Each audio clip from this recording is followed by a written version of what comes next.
वृंदावन में एक गरीब ब्राह्मण रहता था। वह बांके बिहारी से असीम प्यार करता था। वह बांके बिहारी का इतना दीवाना था कि सुबह शाम जब तक वह मंदिर ना जाए उसे किसी भी काम में मन नहीं लगता था। मंदिर में जब भी भंडारा होता वह प्रमुख रूप से भाग लेता।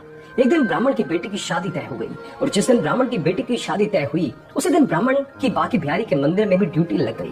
ब्राह्मण परेशान हो गया कि वह करे तो क्या करे, बेटी की शादी भी जरूरी है और बांके बिहारी की आज्ञा भी ठुकरा नहीं सकता।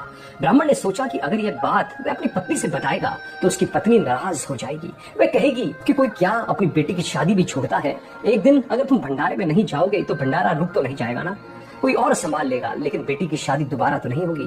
ब्राह्मण परेशान हो गया। वह जानता था कि कुछ भी हो जाएगा उसकी पत्नी उसे भंडारे में जाने नहीं देगी, लेकिन उसका मन नहीं मान रहा था। वह अपने बांके बिहारी से नजरें नहीं चुरा सकता था। बेटी की शादी के दिन ब्राह्मण घर में बिना बताए चुपचाप समय से पहले ही मंदिर पहुंच चुका था।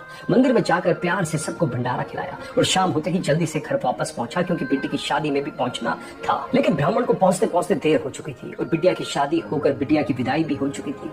वह घर पहुंचा तो उसकी पत्नी उसे बोली, आओ चाय पी लो, बहुत थक चुके होंगे। सोचने लगा कि घर वाले कोई भी उसे डांट नहीं रहे हैं और ना ही परिवार के कोई भी सदस्य उससे कोई सवाल कर रहा है कि वह शादी में नहीं था। फिर भी पत्नी सही से उसे प्यार से बात कर रही थी। ब्राह्मण ने भी सोचा, छोड़ो, क्या गड़े मुर्दे उखाड़ना है, जो हो गया सो हो गया, सब प्रभु की इच्छा है। पत्नी अगर प्यार से बात कर रही है इससे अच्छी बात क्या है। कुछ दिनों के बाद बेटी की शादी में जो फोटोग्राफी हुई थी, फोटोग्राफर शादी का एल्बम घर पर दे गया। ब्राह्मण सोचा, इस शादी में तो शरीक हुआ नहीं था, चलो एल्बम देख लेता हूँ बेटी की शादी कैसे हुई थी। मगर ये क्या, वह तो देख रहा है कि शादी में हर जगह उसकी भी तस्वीर है। ब्राह्मण फूट फूट कर रोने लगा और बांके बिहारी के मन ही मन उनको याद करने लगा और कहने लगा, प्रभु तेरी एक कैसी कृपा है। अगले दिन बांके बिहारी के मंदिर गया और मंदिर में जाकर खूब रोया और बांके बिहारी से कहने लगा, चाहे कुछ भी हो जाए अब मैं तुम्हारा नियमित सेवा करता रहूंगा। मैं मान गया हूँ कि जो भगवान में भक्ति करता है भगवान उसे कभी भी अकेला नहीं छोड़ते, बल्कि हर जगह बांके बिहारी खड़े हो जाते हैं। इसलिए भक्तों, हमें भी चाहिए कि हम भी ऐसा ही दृढ़ प्यार और भरोसा